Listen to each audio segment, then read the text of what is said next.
Was si Jared, 29 na ako, ich komme aus Kanada und ich kann 4 Sprachen sprechen. Español es uno de los idiomas que utilizo casi todo el tiempo. I'm from the English-speaking part of Canada, so I just grew up speaking English my whole life. For someone who really is starting from the beginning now then, what would your best advice be?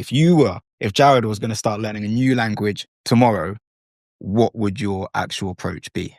I mean, I'm pretty grammar focused, and so that's where I like to start. I don't think that would work for everybody.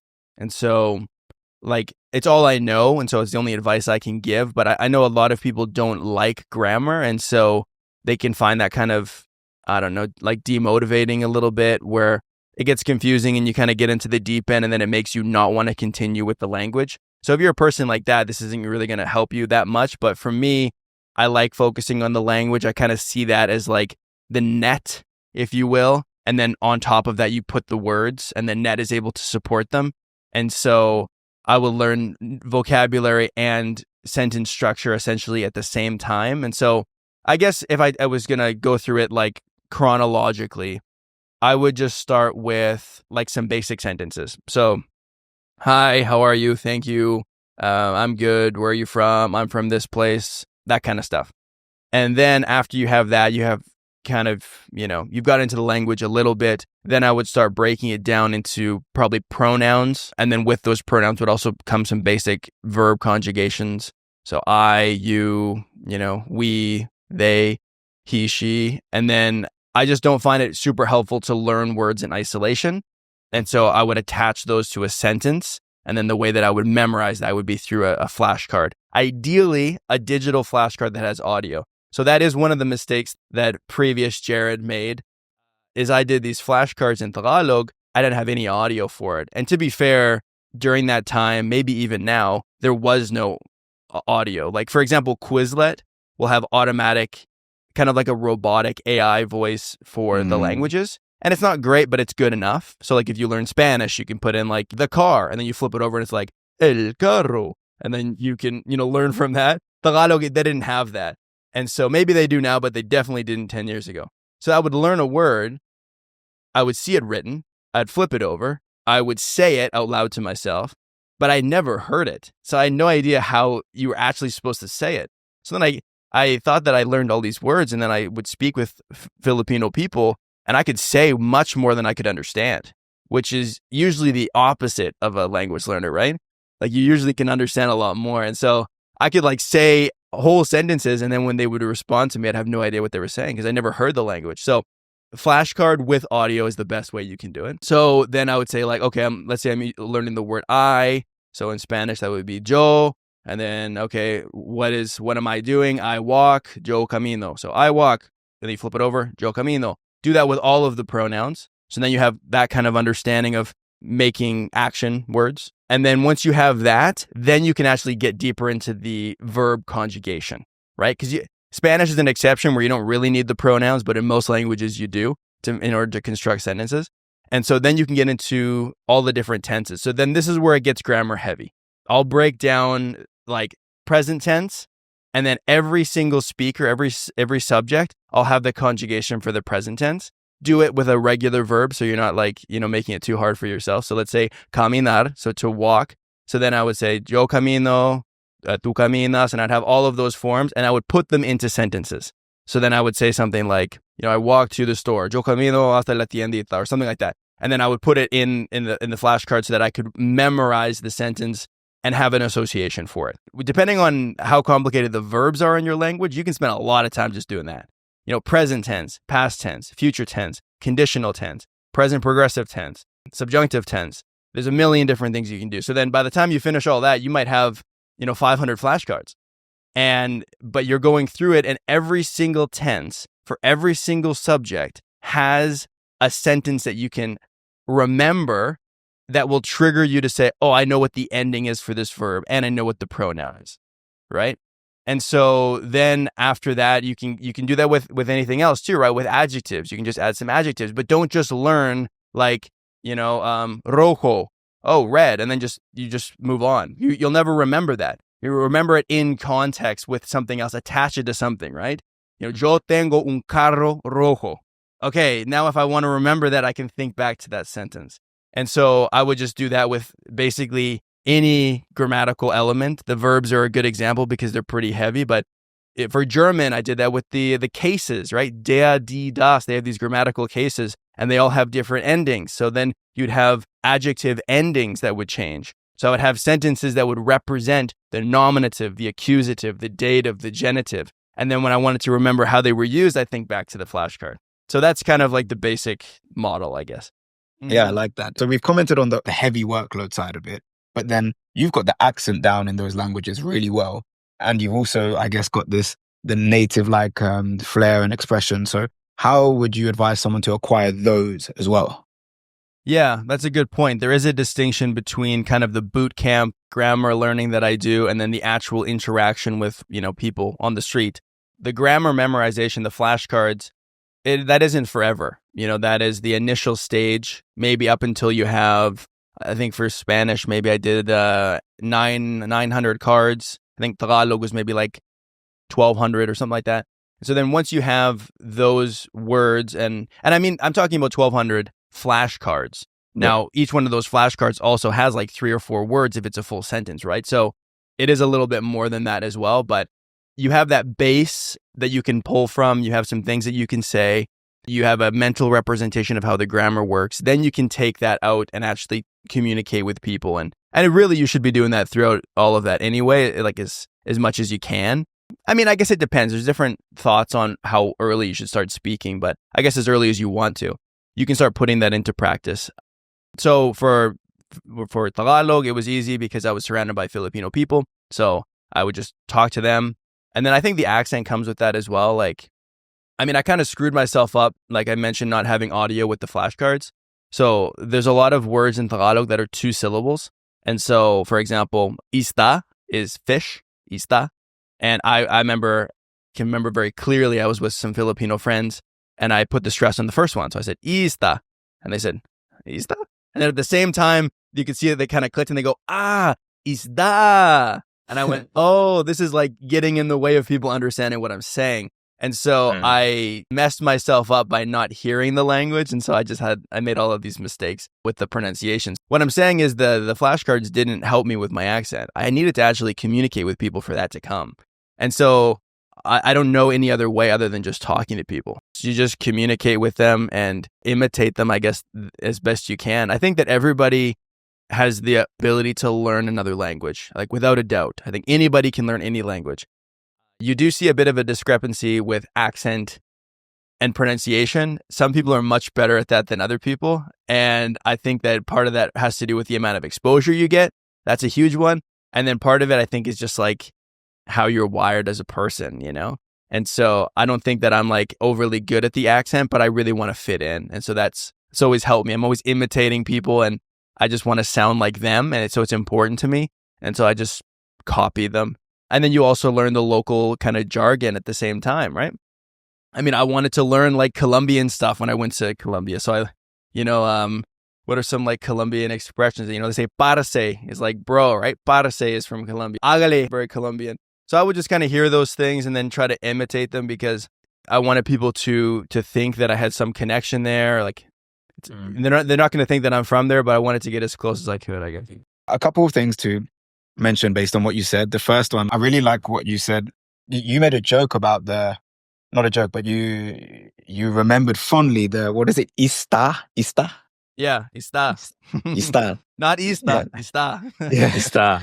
So the fact that you can now with a smile on your face say that you made a mistake and you are happy to be corrected, I think is so crucial for people who are often scared of making mistakes and find that, especially if you're from like a perfectionist culture, like a lot of people I've interacted with from East Asia, like Japan and Korea, they see it as a really bad thing to make a mistake, unfortunately. Whereas in language learning, if you can take it on the chin and look like, oh, okay, yeah, I made a mistake there. Thanks for correcting me. You're going to just constantly be in that like sponge absorption mindset and really be able to learn so much. So that's an awesome point.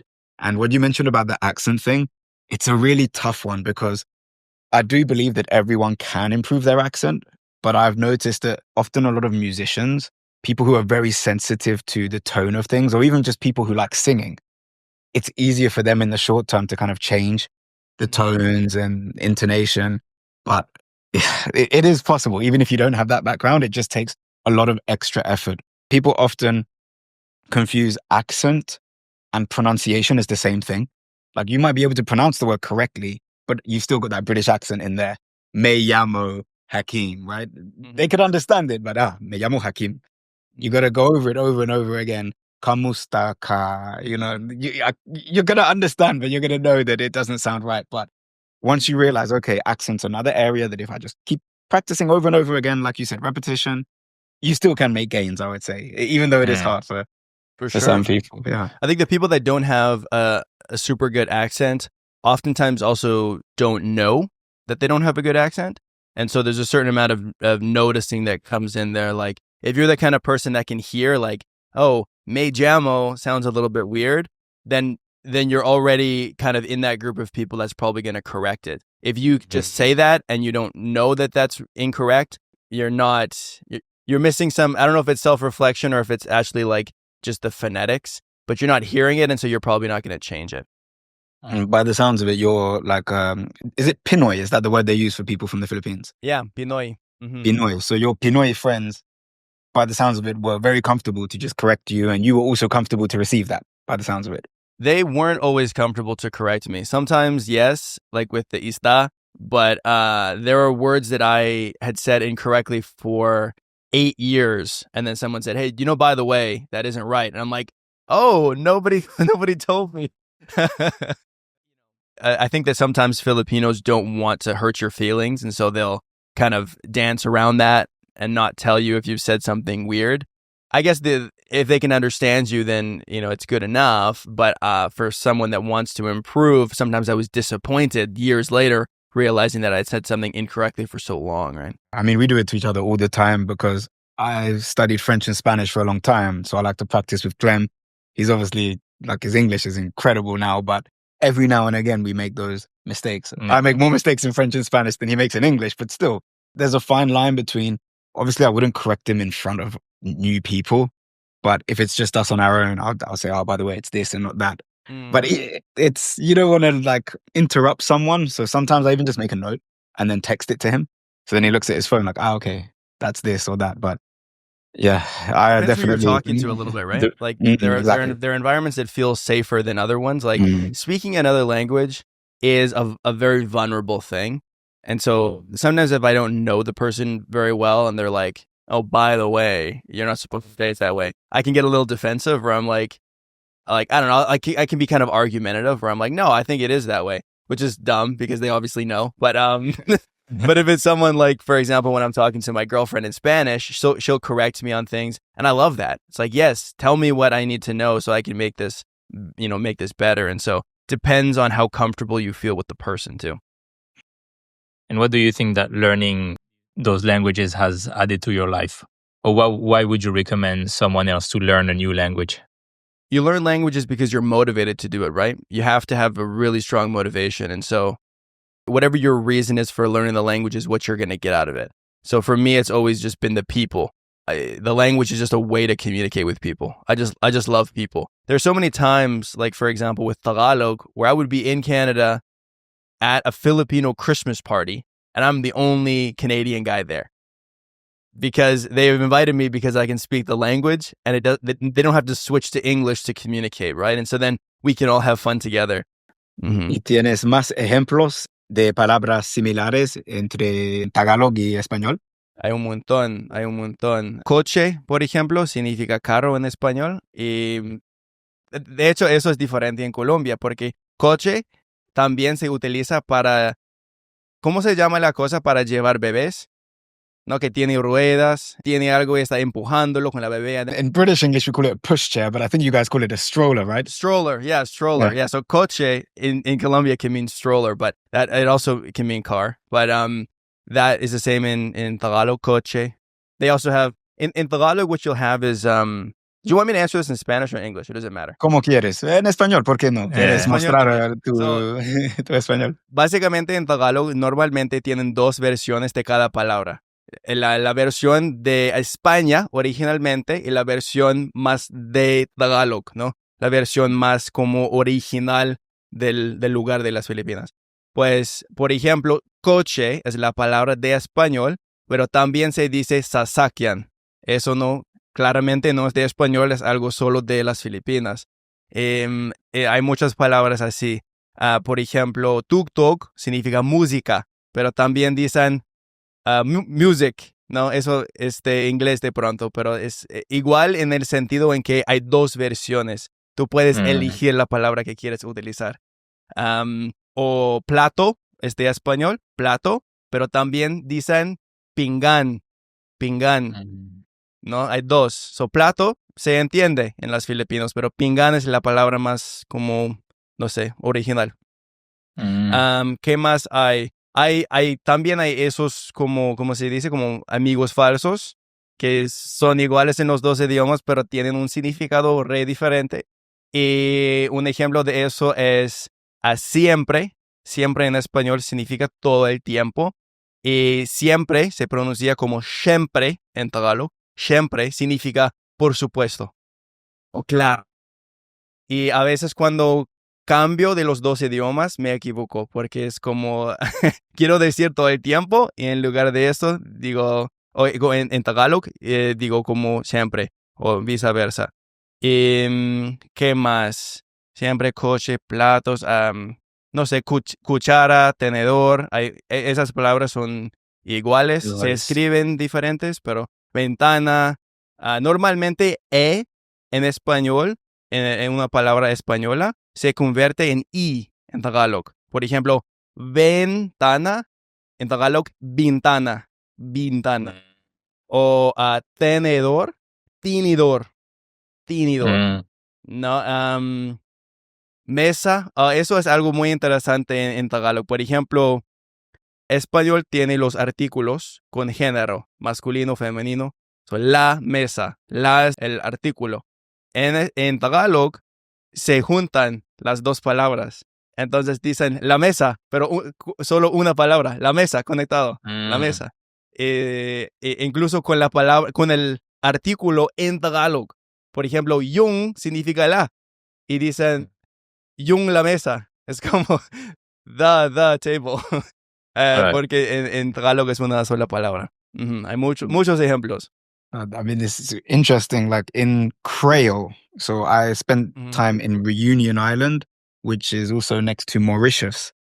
They have a similar phenomenon where the word squirrel, normally you have the article before. In French, it's what? It's écureuil. So it'd be un écureuil.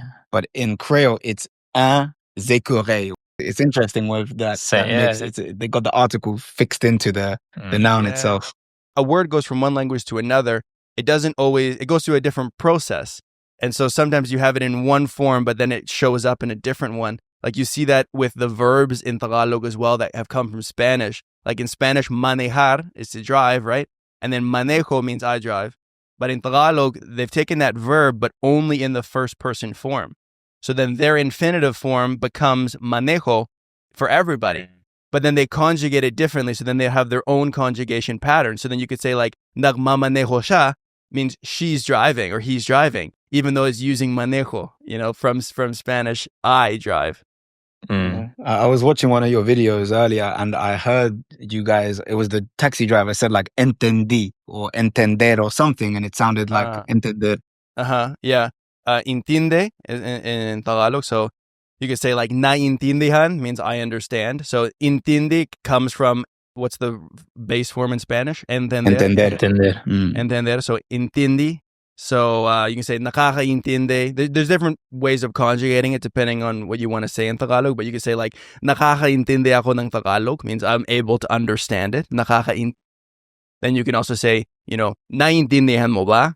Did you understand? Naiintindihan mo ba? So then that you can see the remnants of Spanish, but it's also surrounded by a lot of other Tagalog grammar that makes it sometimes harder to recognize. I mean, you recognized it, but sometimes the words can get kind of buried, and then you're like, oh, that's actually Spanish. I didn't even realize. Thanks to gracias a los subtítulos, con los subtítulos, Es más fácil. Claro, But, claro. Ujú. 70 o como eso, números. Números. Sí. Ajá. Sí, hay como varios sistemas de números en Tagalog. Tú puedes utilizar números en inglés, en Tagalog o en español. Depende un poquito de qué hablas. Por ejemplo, edad. Tú puedes hablar sobre edad con inglés, normalmente con inglés, pero también con español. Entonces puedes decir 29 na ako o puedes decir 29 na ako. Oh, So cambien los números un poquito. So el acento es un poquito diferente, ¿no? 27, por ejemplo, 27 en lugar de 27. Básicamente tú puedes decir en español con un acento un poquito filipino o en inglés. Y cuando se habla de precio de algo, cuánto cuesta, normalmente se dice en inglés. So 200 pesos, 250 pesos. Pero para objetos como cantidades, ¿no? 2 mesas, 3 casas, 4 carros, eso normalmente se dice en Tagalog, ¿no? So, tatlong bahay, dalawang sasakyan, you know. It was like 3 sets of numbers in the language then. You got Yeah. Spanish, English, and Tagalog numbers all mixed in there. O Awesome. cuando hablan sobre la hora, español. Es un poquito más profundo, ¿no? Hay como varios estilos de hablar. Tú puedes hablar más informal, normalmente eso significa más inglés, o más formal con más Tagalog. Pero para mí, por ejemplo, cuando hablo en Tagalog, a veces digo las horas en español. Pero es un poquito diferente, porque en español se dice a las 8 significa it is 8 o'clock, right? Or at 8 o'clock. Mhm. No, it means at 8 o'clock, right? A las 8 is at 8 o'clock. Son las 8 means it is 8 o'clock, right? And in Tagalog, solo dicen alas para todo. Jared, I mean, it's been pretty comprehensive. We've gone from various angles, but do you have any final points or advice for anyone who is looking to learn new languages? I mean, learning a language is, it's hard, but it's not complicated. If you really want to boil it down, all you have to do is just start learning and don't stop.